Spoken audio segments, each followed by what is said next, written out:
नर्मदा नदी। नर्मदा नदी निकलती कहां से है? विंध्य पर्वत के पास से निकलती है। इसी की चोटी है अमरकंटक।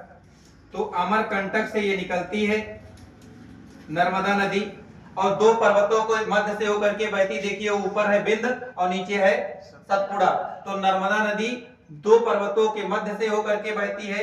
और जब भी कोई नदी दो पर्वतों के मध्य से होकर के बहती है, इसका मतलब दोनों पर्वत ऊंचे ऊंचे है ना, उसी के बीच में जो गहरा स्थान होगा उसी से होकर बहेगी। और जब भी दो पर्वत के बीच में गहरा स्थान होता है तो उसे भ्रंश घाटी कहते हैं। क्या कहते हैं?